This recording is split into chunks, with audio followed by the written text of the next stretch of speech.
Municipal committee के chairman को लेकर भाजपा के कार्यकर्ताओं में हुई बहसबाजी।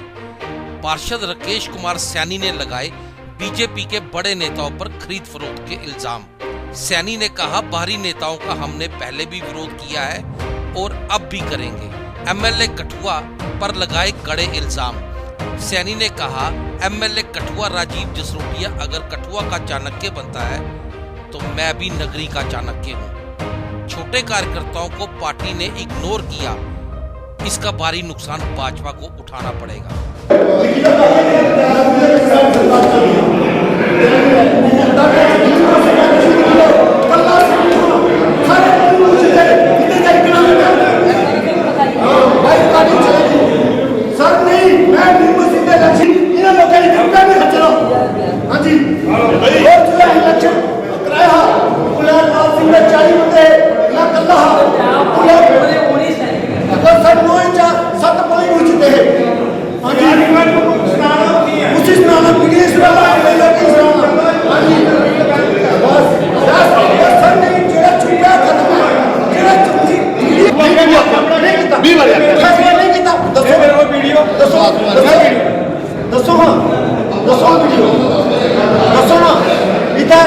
जुदवीर शेठी जी आए जिन्हें मीटिंग हुई वक्ताव का अनाउंस किया अगे जो पार्टी फैसला देंगे ना कि ठीक है जम्मू फैसला ना 6-7 दिन के बाद जुदवीर जी था मैं कहता फैसला दसो मैं फैसला तुम करना मैं नहीं करना जिले मेरे भाई मैं नगरी फैसला किया बल्लू कैंडिडेट जिले बल्लू की बारी आई इन्हें आखे नहीं ज्वाइन कराओ तो फिर बनो ऊन बनना राकेश कुमार सैनी चले जो मैं रोकना रोक ले आइए ना।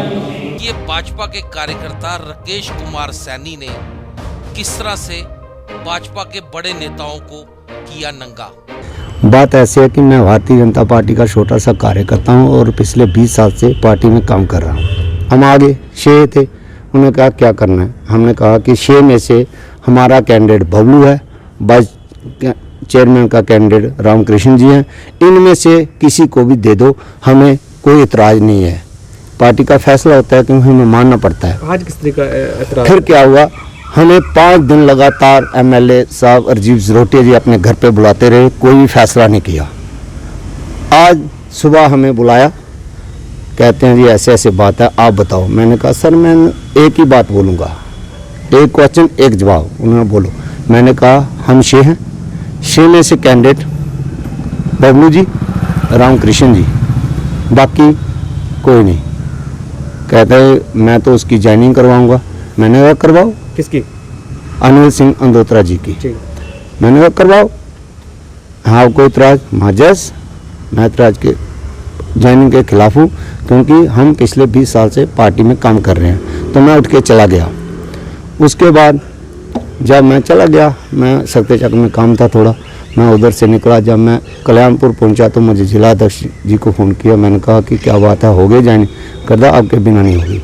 मैंने कहा चलो थोड़ी सी कसर है वो निकाल लाते हैं। मुझे बोला चेयरमैन मैम को साथ लाओ, क्योंकि वो भी नहीं आई थी, वो भी ज्वाइनिंग के खिलाफ है। मैं चेयरमैन मैम को लेके आ गया। जब मैं अंदर बैठा तो कहता है कि ठीक है, सभी बैठे थे।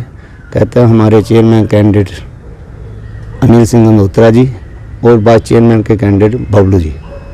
मैंने कहा ठीक है, आपने दे दिया, आपका फैसला है, हम चलते हैं। कहता क्यों?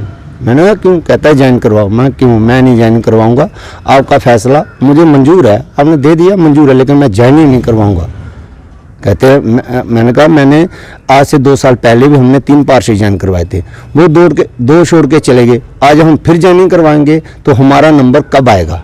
इसलिए मैं उनका घर छोड़ के बाहर आ गया। लेकिन जब ज्वाइनिंग होने लगी तो आपने वीडियो बनाई है, मैं ऑफिस में गया, मैंने अपनी तरफ से जितना विरोध हो सकता था किया।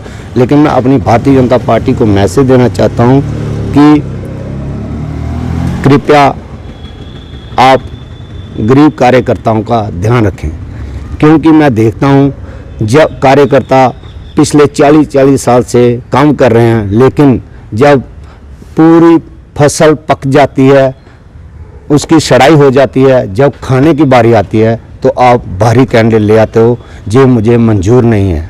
जय हिंद, जय भारत। किस तरह का आश्वासन जो है पूरी तरह से मिल गया है अंडोत्रा साहब को कि वही चेयरमैन होंगे अगले? देखिए मेरे सामने तो यही बात हुई थी कि चेयरमैन अनिल सिंह अंदोत्रा जी और वाइस चेयरमैन बबलू जी, लेकिन हो सकता है कोई लेन देन भी हुआ हो, क्योंकि मुझे पता है ये बड़े नेता होते हैं जो लेन देन के बिना कोई काम नहीं करते हैं। तो क्या लगता है कितने पैसे का लेन देन हुआ होगा? वो मैं नहीं कह सकता।